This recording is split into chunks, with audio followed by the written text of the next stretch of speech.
안녕하세요. 코인 알려주는 남자입니다. 어제 하루 비트코인과 자산시장은 정말 처참한 시간을 보냈습니다. 비트코인 같은 경우는 74K까지 하락했다가 현재는 79K에 위치하고 있는데 어떤 움직임들이 있었는지 살펴보고 이 부분이 비트코인과 코인 시장에 미칠 영향에 대해서 다뤄보도록 하겠습니다. 선물점 협상으로 봤을 때 비트코인의 움직임이 얼마나 처참했는지를 알 수 있습니다.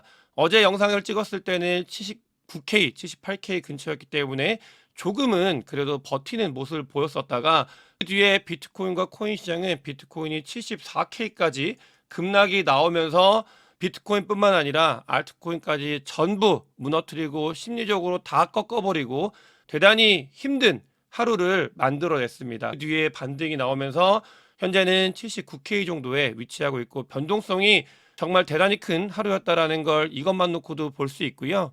특히 어제 같은 경우는 심리적으로 정말 많이 힘들었던 이유가 있는데 비트코인이 83K에서 상호관세가 지속될 거다라는 소식이 전해지면서 비트코인 같은 경우는 70K 때까지 80K를 뚫고 70K로 내려왔는데 그 뒤에 잠깐 버티는 모습을 보였습니다. 이때까지만 하더라도 사람들이 그래도 조금은 버틸 수 있는 라인 근처였었는데 그 뒤에 비트코인이 하염없이 떨어지면서 74K를 기록을 했고 실제로 비트코인뿐만 아니라 알트코인들이 이때 많이 청산이 된 걸 확인을 할 수 있습니다. 심리적으로도 두 번 하락이 있었기 때문에 너무나 힘들었고 실제로 데이터를 놓고 봤을 때도 많은 사람들이 이 구간에서 청산이 됐기 때문에 심리적 그리고 실제 돈이 날아가는 그런 순간이 있어서 더욱더 처참하고 힘든 장을 연출해냈다. 세력들 같은 경우는 극단적으로 완벽하게 모두 다 털어버리는 그런 장을 연출했다라고 볼 수 있겠습니다.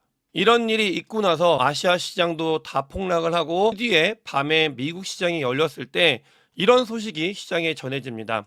관세, 상호 관세가 90일 동안 유예가 될 거다라는 뉴스가 전해지면서 나스닥 같은 경우는 마이너스 5%를 기록을 하고 있다가 S&P 500 미국도 마찬가지입니다.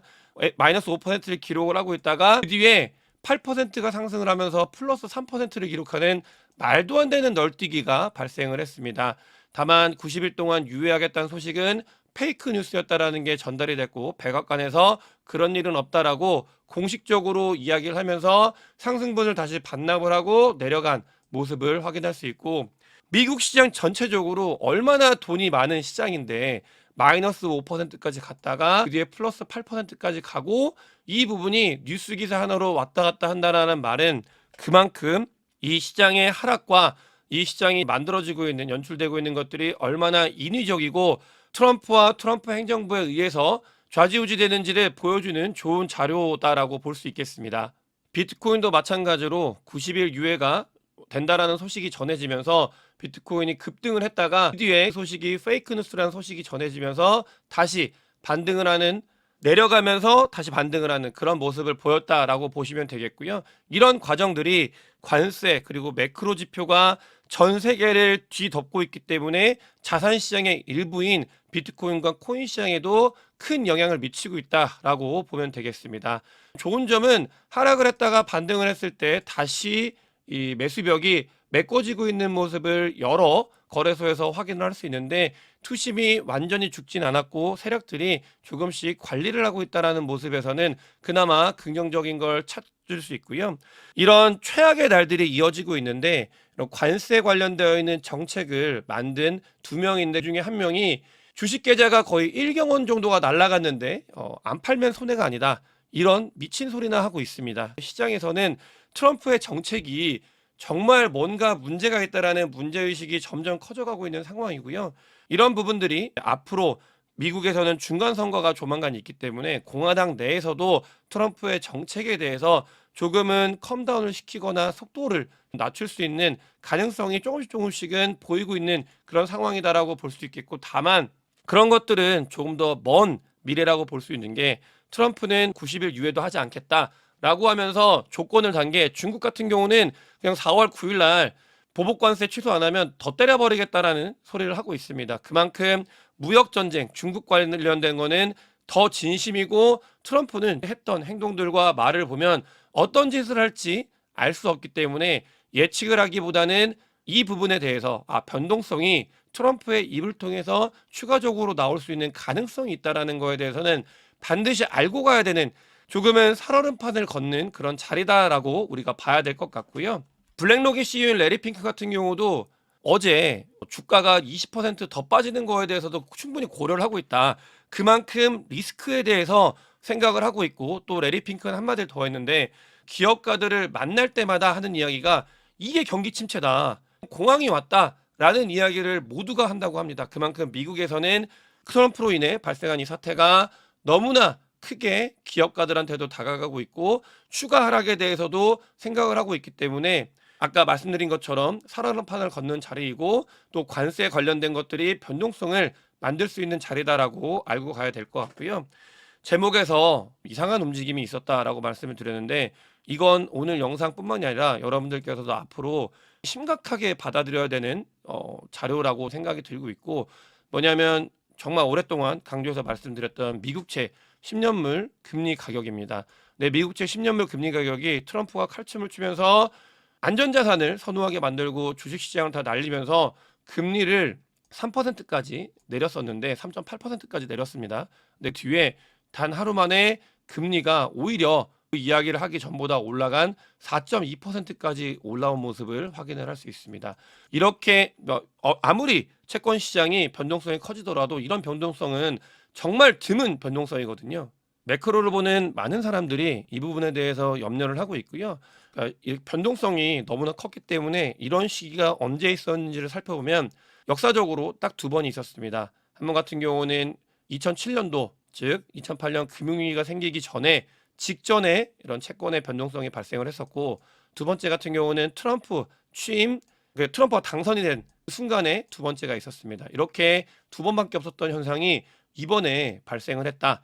첫 번째 같은 경우는 금융위기가 오기 전에 직전에 발생했던 현상이고, 사실 이걸 해석을 할 때 다양한 해석을 할 수 있지만 시장에서는 스태그플레이션, 그러니까 경기 침체와 인플레이션이 합쳐진 그런 부분들이 시장을 지배하고 있고, 10년물 금리 가격이 올라야 스태그플레이션에 맞기 때문에 이 스프레드가 다시 올라갔다라고 보는 견해가 있습니다.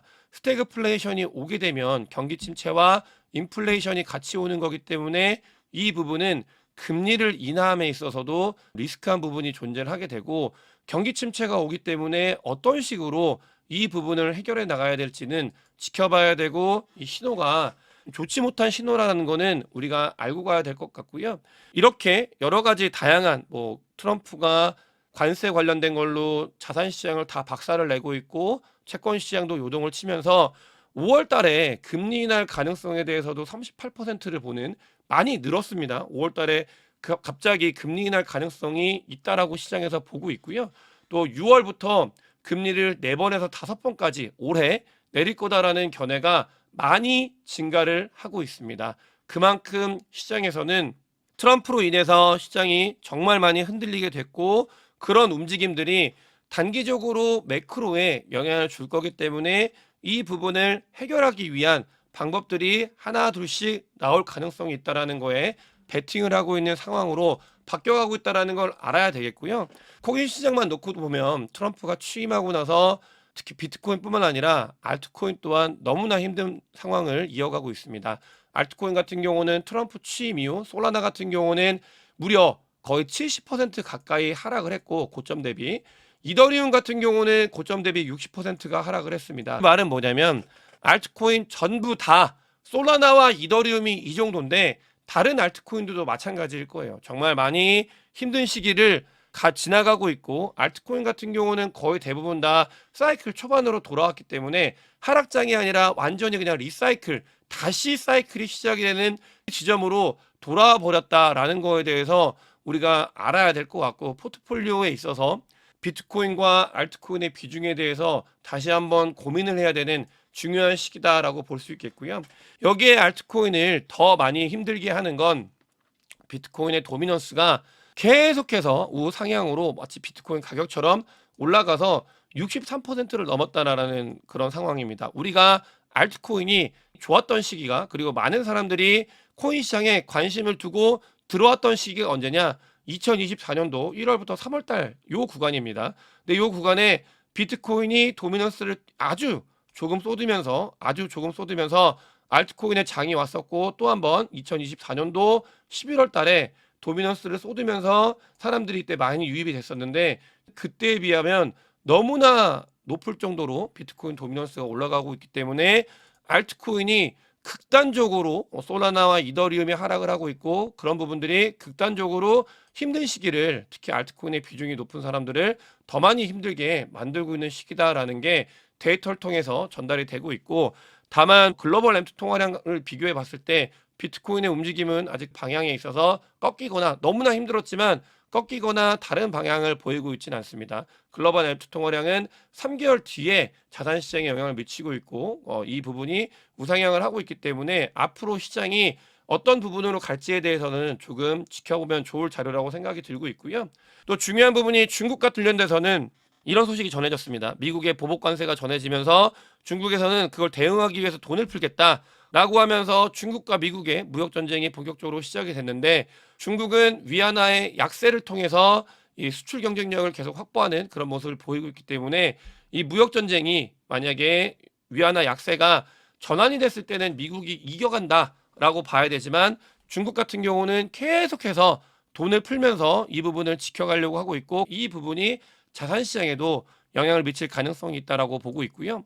또 한국 같은 경우도 미 관세 충격에 시장 안정에 100조 원 돈을 뿌린다라는 이야기를 하고 있습니다. 유럽도 마찬가지고요. 그런 부분들이 앞으로 자산 시장에 어떤 영향을 미칠지에 대해서 살펴봐야 될 것 같고, 극단적인 공포가 이어지고 있는 시기입니다. 보게 되면 극단적인 공포 같은 경우는 엔캐리 트레이드 청산 때 요때가 있고요. 작년 같은 경우가 있고, 또 대표적으로 코로나 때가 있고, 금융 위기 때가 있습니다. 많이 없던, 뭐 60%까지 공포지수가 올라갔을 때가 많이 없던 시기인데, 이때도 한번 매수를 해봤었고요. 이때도 개인적으로 매수를 했는데, 이 시기에 매수를 하면 어떻게 될지에 대해서 보려고 매수를 하는 그런 성향이 있는데, 과연 시장이 이렇게 극단적인 공포가 이어지고 있을 때 앞으로의 시장이 어떤 방향으로 나아갈지에 대해서는, 당장 같은 경우는 데이터 다 필요 없습니다. 그냥 트럼프의 입이 가장 중요한 순간이고, 트럼프의 입이 불확실성이 해소가 됐을 때 그 뒤에 데이터들이 원하는 방향, 데이터들이 가리키는 방향으로 나아갈지에 대해서 지켜보면 되는 자리다라는 말씀을 드리면서 오늘 영상 마치도록 하겠습니다. 영상이 도움이 되셨으면 구독과 좋아요, 많은 공유, 댓글, 그리고 큰 관심 부탁드리겠습니다. 영상 봐주셔서 대단히 감사합니다.